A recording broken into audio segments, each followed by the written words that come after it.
जय श्री कृष्णा। आइए सुनते हैं रमा एकादशी की यह कथा।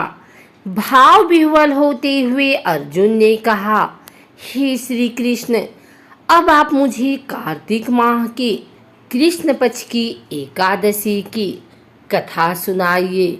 इस एकादशी का क्या नाम है तथा इसमें किस देवता का पूजन किया जाता है? इस एकादशी का व्रत करने से किस फल की प्राप्ति होती है? कृपा करके यह सब विधान पूर्वक कहिए। भगवान श्री कृष्ण ने कहा, हे अर्जुन, कार्तिक माह की कृष्ण पक्ष की एकादशी का नाम रमा है। इसका व्रत करने से सभी पापों का शमन हो जाता है। इसकी कथा इस प्रकार है, ध्यान पूर्वक श्रवण करो। पौराणिक काल में मुचुकुंद नाम का राजा राज्य करता था। इंद्र, वरुण, कुबेर, विभीषण आदि उसके मित्र थे। वह बड़ा सत्यवादी तथा विष्णु भक्त था। उसका राज्य बिल्कुल निष्कंटक था। उसकी चंद्रभागा नाम की एक कन्या थी, जिसका विवाह उसने राजा चंद्रसेन के पुत्र शोभन से कर दिया। वह राजा एकादशी का व्रत बड़े ही नियम से करता था और उसके राज्य में सभी कठोरता से इस नियम का पालन करते थे। एक बार की बात है कि शोभन अपनी ससुराल आया हुआ था। वह कार्तिक का महीना था। उसी मास में महापुण्यदायिनी रमा एकादशी आ गई। इस दिन सभी व्रत रखते थे। चंद्रभागा ने सोचा कि मेरे पति तो बड़े कमजोर हृदय के हैं, वे एकादशी का व्रत कैसे करेंगे, जबकि पिता के यहाँ तो सभी को व्रत करने की आज्ञा है। मेरा पति राज आज्ञा मानेगा तो बहुत कष्ट पाएगा। चंद्रभागा को जिस बात का डर था वही हुआ।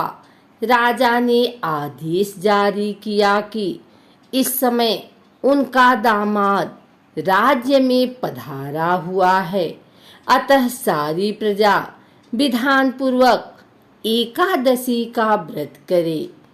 जबकि दशमी आई तब राज्य में ढिढोरा पिटा। उसे सुनकर शोभन अपनी पत्नी के पास गया और बोला, हे प्रिय, तुम मुझे कुछ उपाय बतलाओ, क्योंकि मैं उपवास नहीं कर सकता। यदि मैं उपवास करूंगा तो अवश्य ही मर जाऊंगा। पति की बात सुन चंद्रभागा ने कहा, हे स्वामी, मेरे पिता के राज्य में एकादशी के दिन कोई भी भोजन नहीं कर सकता। यहाँ तक कि हाथी, घोड़ा, ऊंट, पशु आदि भी तृण, अन्न, जल आदि ग्रहण नहीं करते। फिर भला मनुष्य कैसे भोजन कर सकते हैं? यदि आप उपवास नहीं कर सकते तो किसी दूसरे स्थान पर चले जाइए, क्योंकि यदि आप यहाँ रहेंगे तो आपको यह व्रत तो अवश्य ही करना पड़ेगा। पत्नी की बात सुन शोभन ने कहा, हे प्रिय, तुम्हारी राय उचित है, परंतु मैं व्रत करने के डर से किसी दूसरे स्थान पर नहीं जाऊंगा। अब मैं व्रत अवश्य ही करूंगा, परिणाम चाहे कुछ भी क्यों न हो। भाग्य में लिखे को भला कौन टाल सकता है। सभी के साथ शोभन ने भी एकादशी का व्रत किया और भूख और प्यास से अत्यंत व्याकुल होने लगा।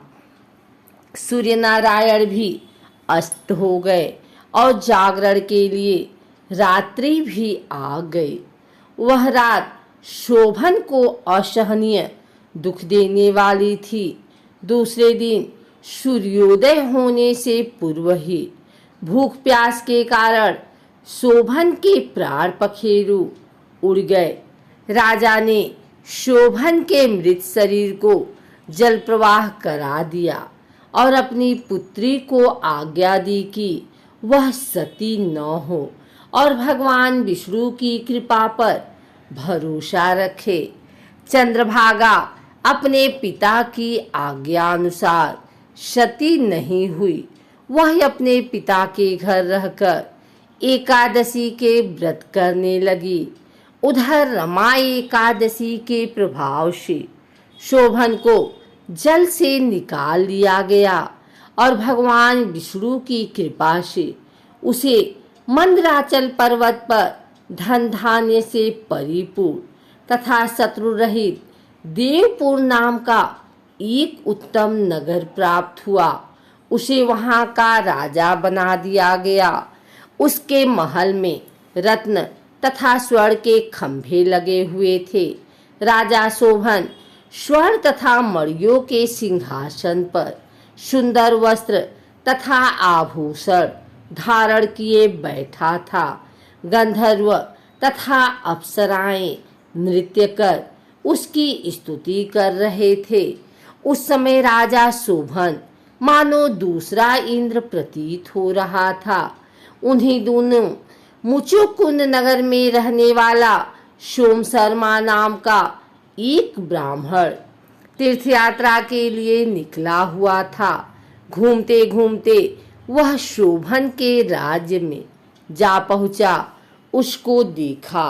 वह ब्राह्मण उस राजा को जमाई जानकर उसके निकट गया।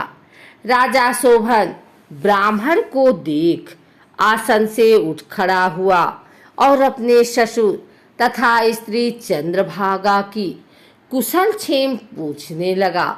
शोभन की बात सुन सोम शर्मा ने कहा, हे राजन, हमारे राजा कुशल हैं तथा आपकी पत्नी चंद्रभागा भी कुशल है।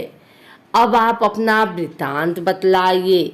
आपने तो रमा एकादशी के दिन अंजल ग्रहण न करने के कारण प्राण त्याग दिए थे।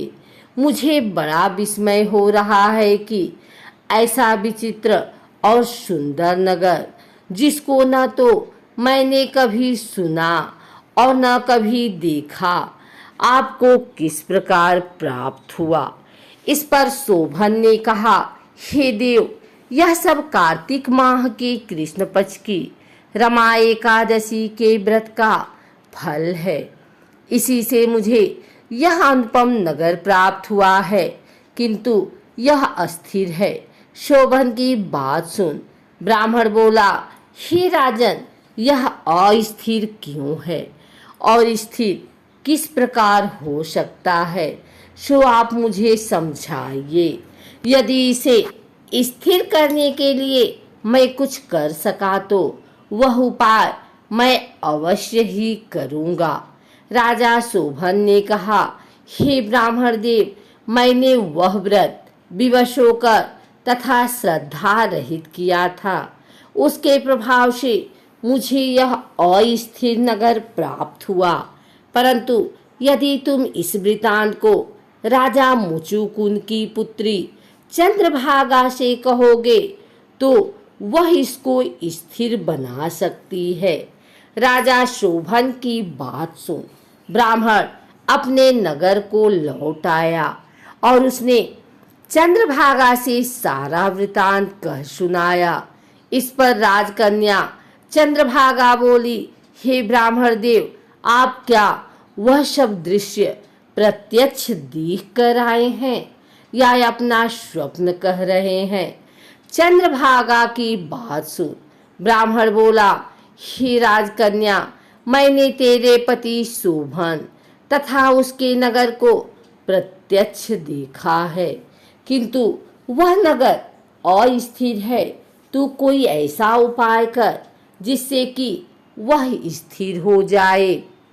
ब्राह्मण की बात सुन चंद्रभागा बोली, हे ब्राह्मण देव, आप मुझे उस नगर में ले चलिए। मैं अपने पति को देखना चाहती हूँ। मैं अपने व्रत के प्रभाव से उस नगर को स्थिर बना दूंगी। चंद्रभागा के वचनों को सुनकर वह ब्राह्मण उसे मंदराचल पर्वत के पास वामदेव के आश्रम में ले गया। वामदेव ने उसकी कथा को सुनकर चंद्रभागा का मंत्रों से अभिषेक किया। चंद्रभागा मंत्रों तथा व्रत के प्रभाव से दिव्य देह धारण करके पति के पास चली गई। शोभन ने अपनी पत्नी चंद्रभागा को देखकर उसे प्रसन्नतापूर्वक आसन पर अपने पास बैठा लिया।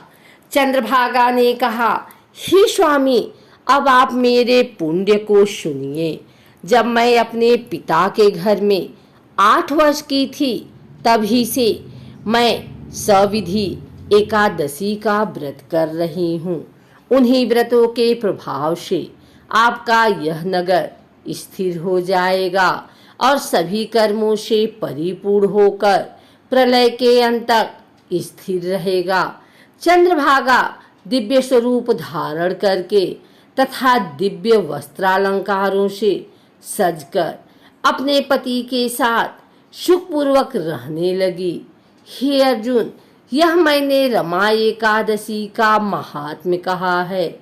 जो मनुष्य रमा एकादशी के व्रत को करते हैं, उनके सभी पाप नष्ट हो जाते हैं। जो मनुष्य रमा एकादशी का महात्म्य सुनते हैं, वह अंत समय में विष्णु लोक को जाते हैं। भगवान श्री हरि बड़े दयालु और क्षमावान है। श्रद्धा पूर्वक या विवश होकर भी यदि कोई उनका पूजन या एकादशी व्रत करता है, तो वह उसे भी उत्तम फल प्रदान करते हैं। परंतु मनुष्य को चाहिए कि वह भगवान का पूजन पूरी श्रद्धा से करे। शोभन अपनी पत्नी द्वारा श्रद्धा पूर्वक किए गए एकादशी व्रतों के कारण अपने राज्य को स्थिर कर सका। ऐसी सुकर्मा पत्नी भगवान श्री हरि की कृपा से ही प्राप्त हो सकती है।